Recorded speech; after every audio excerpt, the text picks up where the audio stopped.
gentlemen. Thank you so much for joining us. And I'd just like to say how brilliant it is that we pretty much got a full house here on day 2, halfway through the day. I mean, we're wrapping this up in a couple of hours. So really fantastic turnout. Thank you so much for joining us.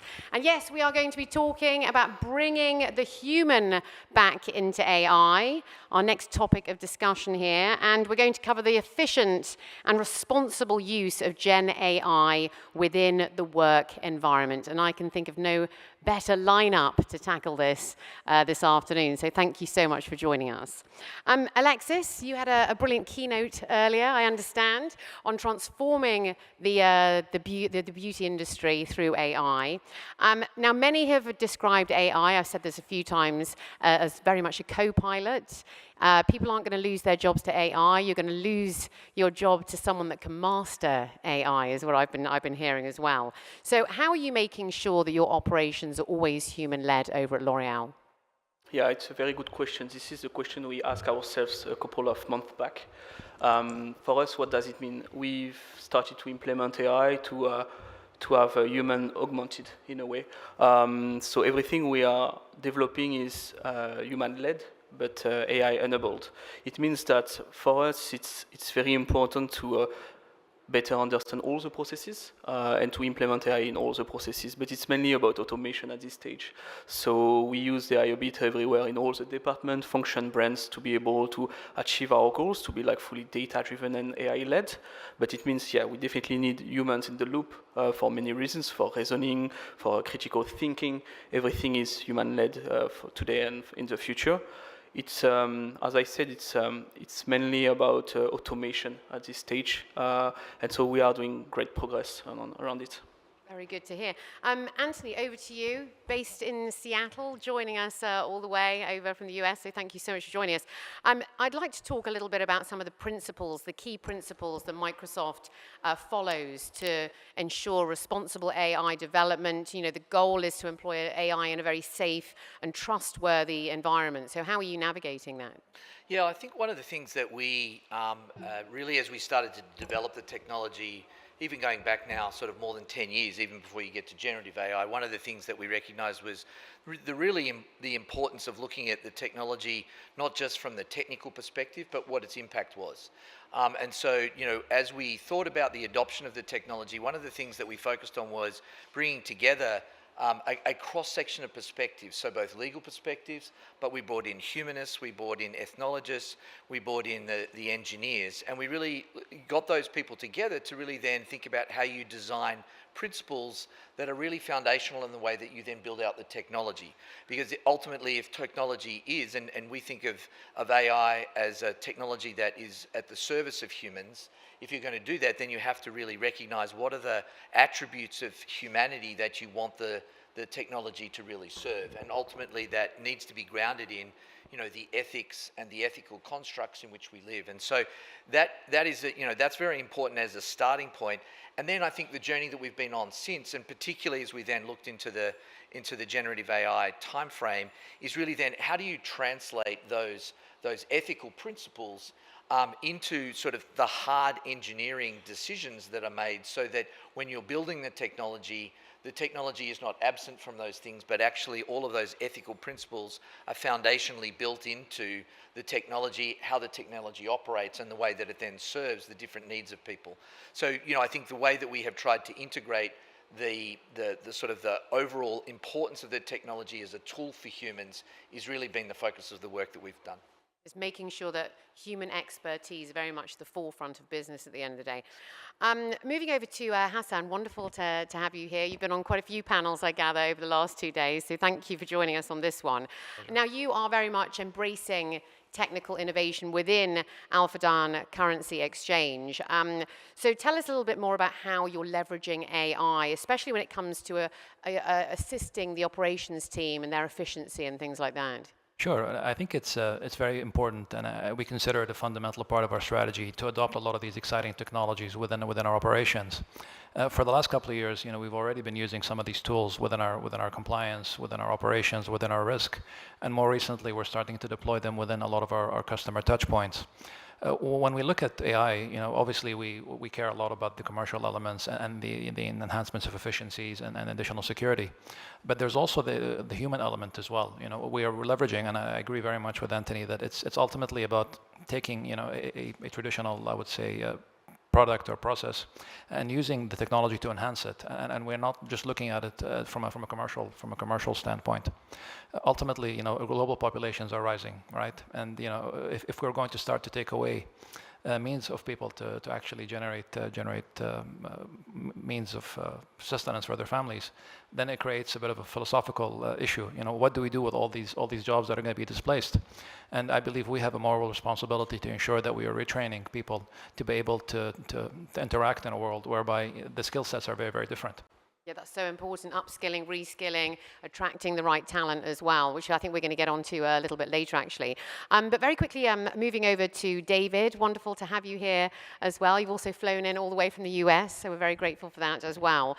I wanted to touch on the impact and use of AI in terms of happiness and on employees at work. I think it's a very, very important touch point, this actually. And as we know, the world became hybrid after COVID, something we don't really want to leave behind, of course.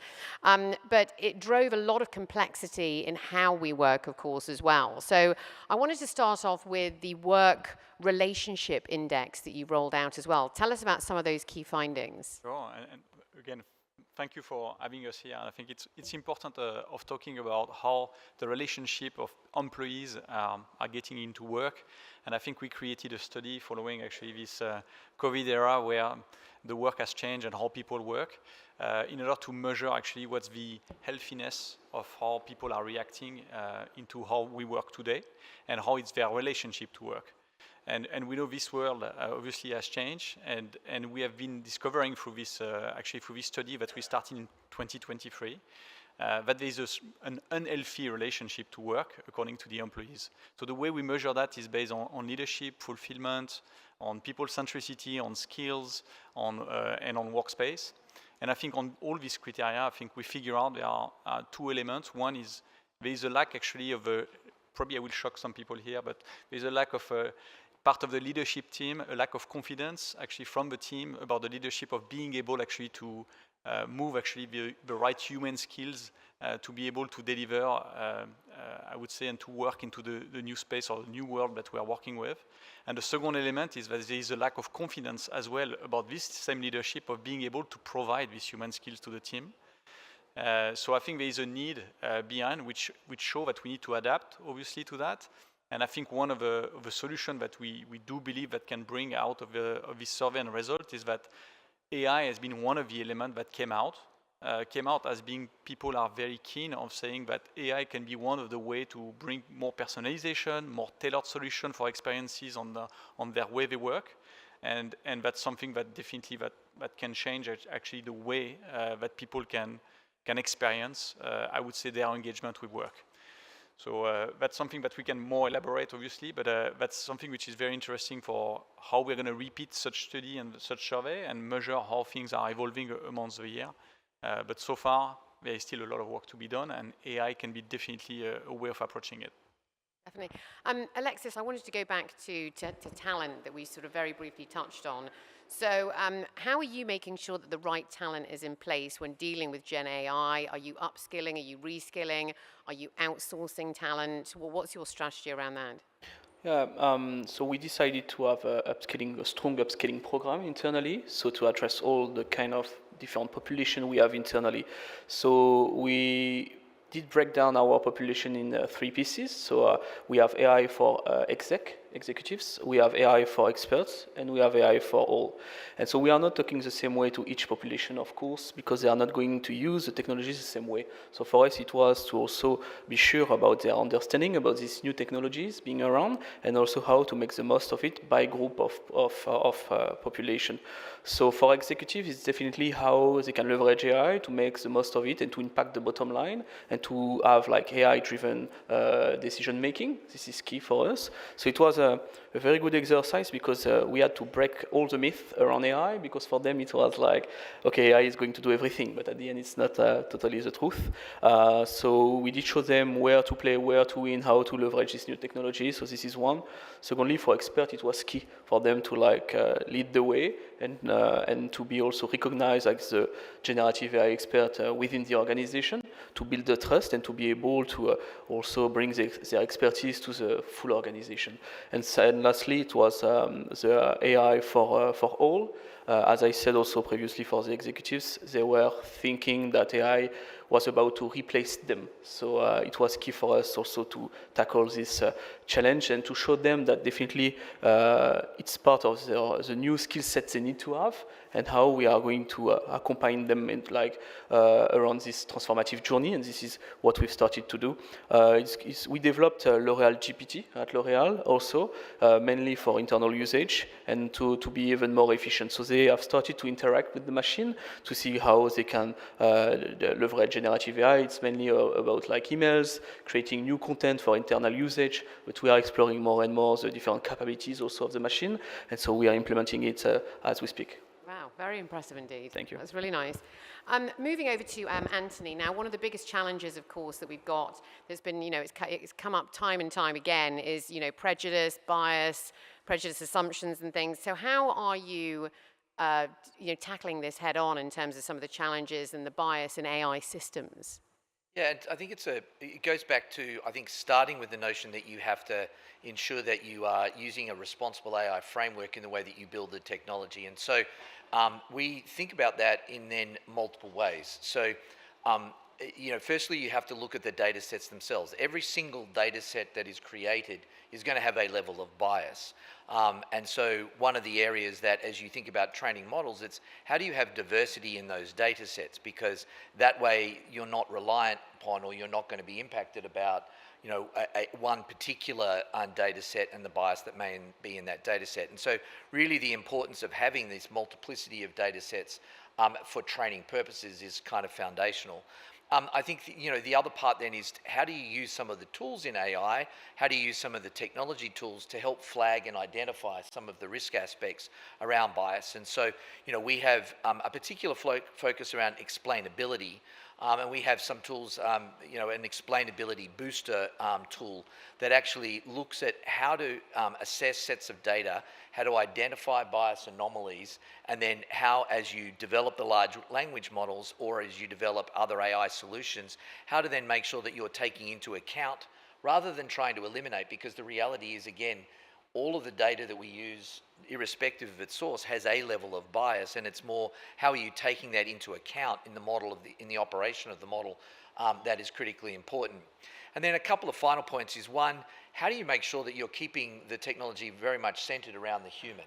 And it is around this balance between when do you have humans making decisions and at what part do they stay in the loop. And so all of the systems that we think about is really how is the human in the loop inherently built into the technology and the solution as you are creating it, so that you can actually make sure that you're dealing with those bias issues. And then finally, and it's something that we're very focused on, both from the way that we operate, but frankly how then we encourage the development of the broader ecosystem. And that's really, again, you don't look at just one model. And so we're very focused on hosting on our platform. And so we have an infrastructure platform, but then as you run AI and you develop these models and you develop solutions, it's how do you make sure that there is multiplicity of these types of solutions available. So we host open source models, we host our own models, we host models that are third-party models, really so that as a developer, as someone that's developing and using the technology, you then have the ability to choose and to integrate different models in the way that you want to operate the technology. And I think that's been, I think as you start to look at then assessing output, you start to get to a much better sense of the ability to counteract or to be at least aware of the bias and how your models are then dealing with those things. So I think it's an important combination of all of those factors, but I think if you look at the underlying theme in all of those, it's how do you have the human making sure that they're aware of what the biases are and then making decisions around that bias as they build the technology. Very good points there. Now, Hasan, AI is obviously is very often seen as a very competitive tool. So, how is the sort of finance industry, such as yourselves and these different institutions, how are you making sure that AI technologies are essentially working harmoniously together, especially, to create this human-centric approach? How are you managing that? I think it's very important to have a very clear ethical framework around your use of AI, and if provided that you have a very clear use case whereby you ensure that you're using it either to enhance a certain product or a certain service, there are very really good ways to to amplify a customer experience, to reduce, let's say, turnaround time. But ultimately, it goes down to having a good process. If you've got a good process and you've got a good, I would say, a good ethical background and the framework, to be able to enforce any kind of decision making that may not necessarily be in the best interest of a customer or the business for that matter. No, but very, very good points there. And David, I wanted to head on over to you with this aspect of personalization when it comes to customer service, as well as in the work environment as well. So where does AI come in to sort of create this healthier work environment through personalization? Is that at the core of what we need to sort of Definitely. To go forward? Is it all about personalization? True, and I think we do have a vision that we do believe there is three main elements that we can drive, at least from our perspective of HP, from where we can come from for our devices. It's on one side, there is how do you bring the ecosystem that can work all together in a seamless way. So how can this, for the user, it can bring an experience. You come to your desk, or you come to wherever your desk is, the experience of booting up, the experience of getting connected is smooth and transparent, but that gives something as a way which is very simple. The other element is about this personalization, how it can bring through the way of communicating. Could be voice, could be gesture, could be different interactions of what you can get into, again, your way of working into the device and into the IT element. And the third element is about bringing the element of trust. And the element of trust in terms of how you can trust, obviously, the system of what AI is providing you, but element of trust for what we see as sustainability being in the core of it, and as well as cybersecurity. How do you drive actually security into the device, into the endpoint where the breaches are coming from, into our IT world. So I think this personalization, if you go in these three pillars, can help and support towards the best experience for the user, and obviously to help in terms of, at least from an IT perspective, having this healthy relation, I would say, through the experiences. Before we move on, I'd actually be quite interested to see, is personalization a big thing for our other panelists as well? How are you sort of integrating that? Sure, if I may, one of the things that, or one of the services rather, that we provide at Fardan Exchange is that we provide a prepaid card option for the blue collar customers. So obviously we have quite a large customer database, and we are deploying an AI tool that looks at the spending patterns of our customers and is actually tailoring products. One of the very interesting, I would say, subsects of that product is our ability to actually assess one of our customers for microfinancing. A typical credit model will not work for that segment of customers, but then an AI-based model, taking a slightly alternative approach, is enabling us to derive a credit score, which enables us to provide microfinancing for our customers. Yeah, and I might just add, I think, look, the personalization is really, I think, the nirvana of what AI is possible of doing. I think that's one of the great breakthroughs we'll see, that technology through AI can truly be personalized in a way that it hasn't been able to be previously. And if you start to look at the ways in which AI will augment the human experience, and you can look at it across a number of domains. And I think education is a really interesting area. The world has a shortage of teachers. In most societies, there's a shortage of teachers, and you think about my parents were both teachers, and when you think about the fact that when I sat around the kitchen table, they never talked about the joy they had in building a lesson plan or the joy they had in setting an exam question.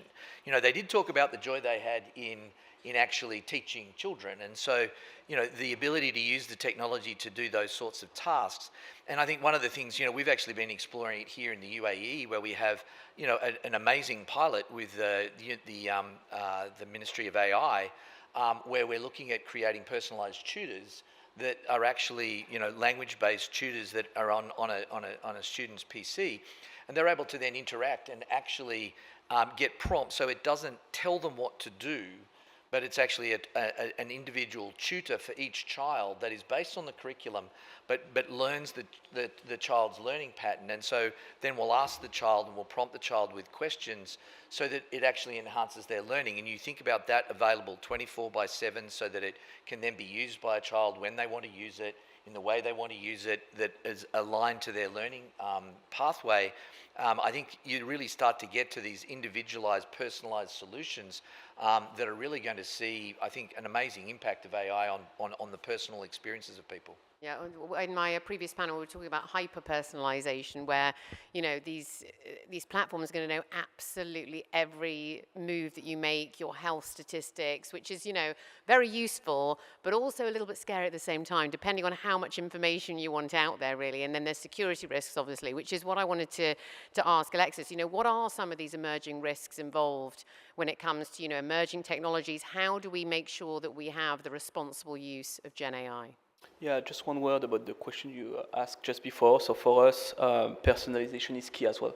Definitely, this is something we want to optimize because it's not one size fits all. We know it in terms of communication, especially for our customers. So this is very important for us. We are leveraging AI to do personalization at scale. As this is what we are doing as we speak. Of course, as you said, it's coming with like few risks in terms of usage. So for us, it starts with like control and governance upstream to be sure that we are putting in place the right governance, the right architecture and infrastructure to be able to operate properly. So it was the first pillar of our strategy. And the second one is more responsible AI. So for our experts, our teams, to be able to develop in a proper way AI solutions to serve the business and to serve the customers at the end of the day. Yeah. Going back to personalization, actually, with you in the beauty industry, I mean, that must be like a huge thing, of course. Yeah, absolutely. It was our first opportunity, big opportunity we had to tackle when I joined 2 years ago. So many low-hanging fruits for us because we had to reshape the way we were doing marketing. So we are now using AI CRM driven strategies. So we are able to predict who is going to buy from us, who is going to stop buying from us, also to predict what is the next best action in terms of customers. We are doing this also, this kind of optimization on the media side to be even more efficient, to optimize our advertising and spending instead of retargeting people having like low likelihood to purchase. We can focus on the future high value customers and also to bring them the best of our offers and product by serving them what they are likelihood to purchase, for example, instead of just sending like random communication. I mean, that's a game changer, isn't it? My goodness. Hasan, I just wanted to quickly go over to you again. So how are you looking at AI systems, you know, complementing each other rather than competing? And what does the role, you know, what type of synergy does this play when it comes to enhancing customer experience and within your organization as well? Sure. I mean, we obviously work off a strong foundational model, and for us, really, the really exciting things that we're looking at is how can we improve customer engagement. So for us, obviously, we work with a lot of blue collars, and for us, a foundational element of our business is financial inclusion, right? There's a certain people that struggle to use digital platforms that, for instance, may struggle to write or read. So we're developing our own tool whereby, you know, somebody who's struggling to use a digital platform can actually speak and provide voice command to the application and be able to process a payment.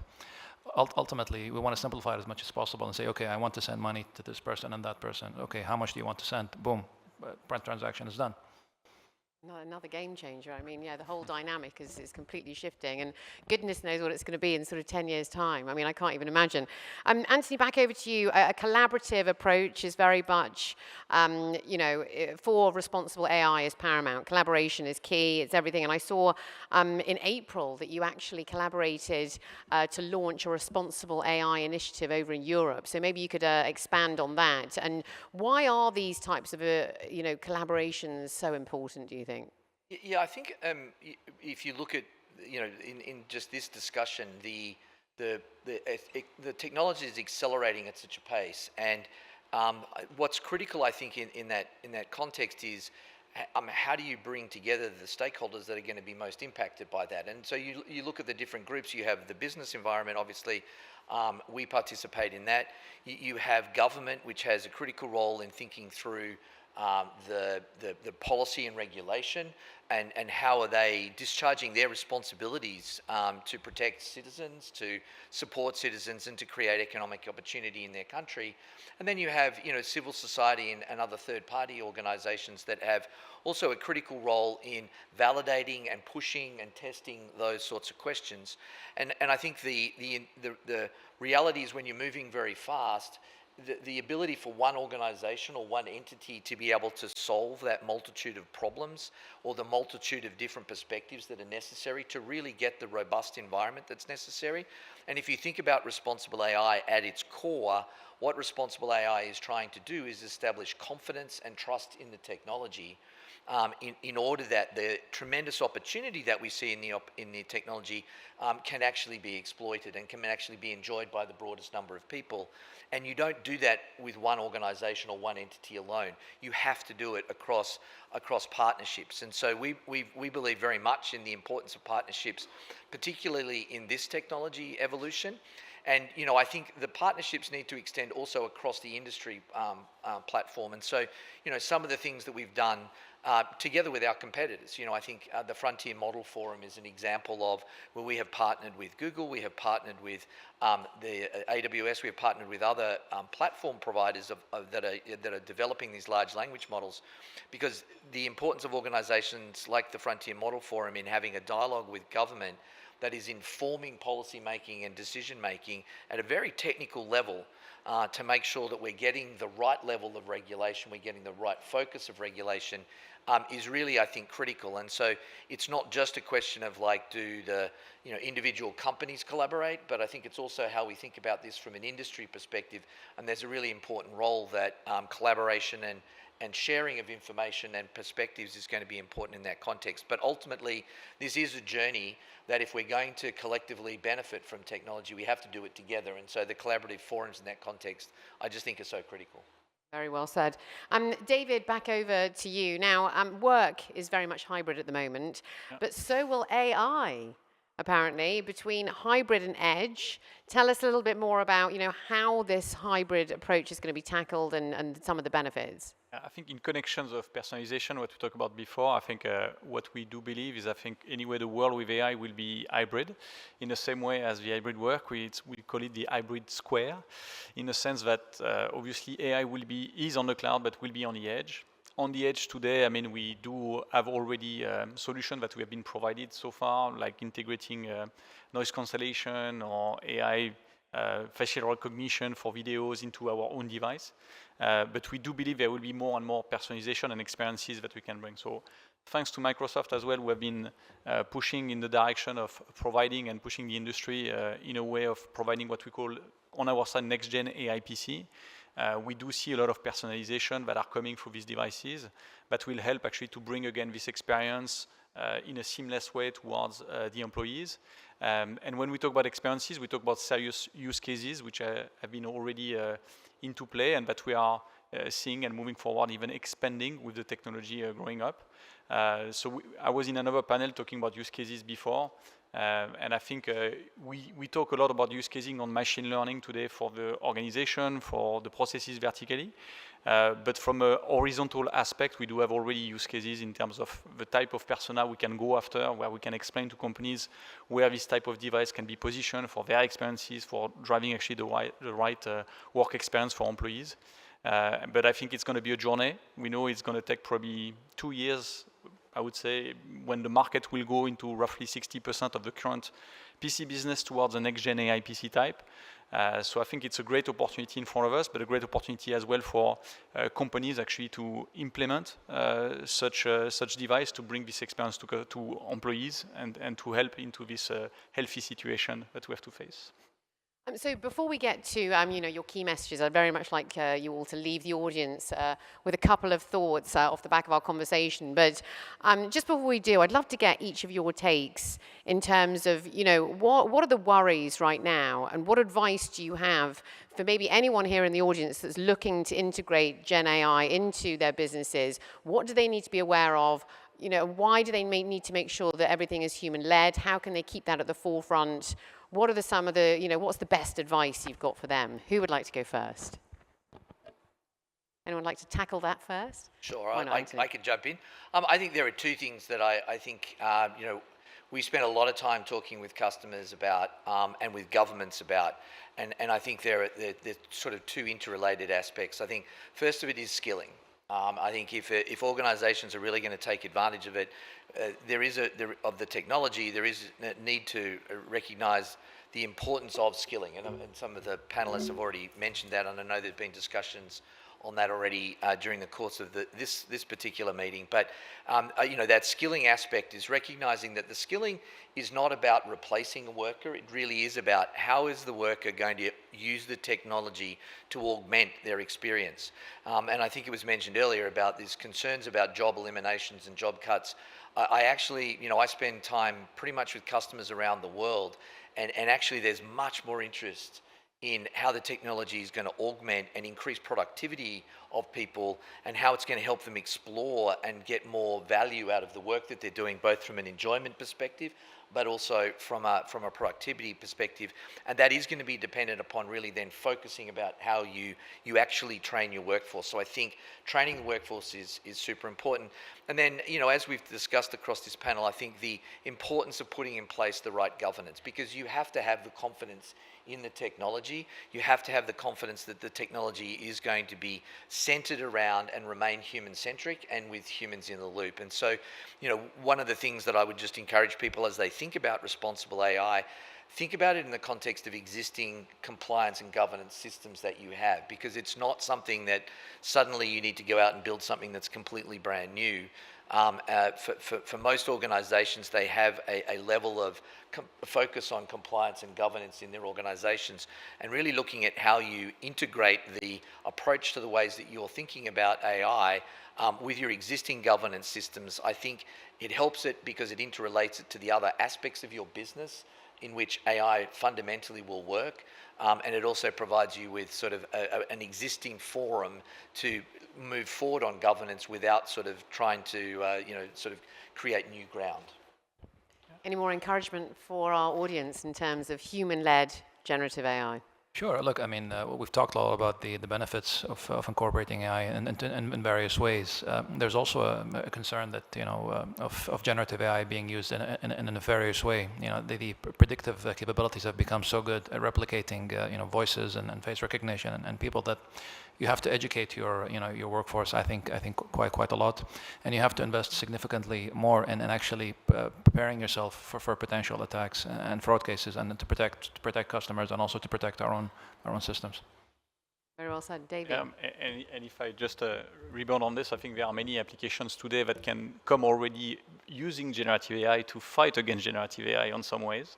And I think this is where you can leverage now with the technology which are coming again on the edge of things that can really help to drive that. So there's a company called Locus, for example, that do actually detect the video on deepfake that can come in, that you can, through local edge, actually differentiate what are the type of video that can be done through Gen AI. So I think what could be very interesting is really how do you make it responsible for using Gen AI that are really specific towards the fact that you can put more security or detect issues that you can have from Gen AI. Thank you so much. Alexis, any advice for our audience today? Yeah, for us it's all about education, as we said before, same point as you, mainly like education and governance. So first it starts with education for everyone, as I said, with a specific message by populations, this is key, and also governance to be able to explore use case by use case, what could be the impact of generative AI, but not only, we are talking here about technology in general, and then to open the technology like step by step. It's not like it's not open by default. We are exploring and we are learning as we are moving forward. So that's why we have this governance committee at Global in Paris, to be able to also keep control on everything we are doing and to keep also the discussion open to unleash capabilities along the way. Thanks so much. Just one quick question, just before we get to those key points. As I mentioned in my other panel as well, this is called the Dubai AI and Web3 Summit. I just wanted to talk about Web3 for a moment and your thoughts on it, because I know we're literally on the cusp of it right now. It's being developed, it's coming. How are each of you preparing? Is it something that you're getting involved in sort of now at this stage? Should our audience start getting prepared? Who would like to answer? On our side, so from an HP perspective, on Web 3.0, that's not something that we have been really investing, to be honest, so far. But there was some discussion associated to intellectual property, how we can leverage actually blockchain associated for the 3D printing business that we do have. But to be honest, that's not something that we have been elaborating further right now at this stage. So I cannot comment further, I would say. We still got a while to go then, is that the consensus? Yes, I think so. Yeah. Yeah, I mean, I think one of the things, I mean, I do think there's a little bit of a way to travel. I think one of the things that we've been focused on is how do you create the building blocks that enable people to get to the end point. And so I think, you know, we've been looking at how you create some of the extensibility in the platform, how you create some of the tools and solutions for people to start moving towards Web 3.0. But I think we have some way to go, and I think where we go to will also be dependent a little bit, I think, of where some of the technological changes are coming are going to impact that. Good stuff. Right, we only have a couple of minutes left. You've got a minute each to throw to our audience. What is the key message, do you think, that you'd like to leave our audience? What would you like them to take away from our discussion today? Alexis, why don't you start us off? So I think I'm going to repeat myself, and sorry for sure. that. No, give us a nice wrap-up, exactly. Okay, perfect. But it's, as I said, it's mainly about education. I'm just talking for L'Oréal, of course, but for us it was about education, to break all the myths about these new technologies. And so it was our starting point, and then we've been able to unleash, as I said, step by step, all the capabilities of this new technology. And so that's why my main recommendation will be to invest big time on education. Thank you so much. Antony?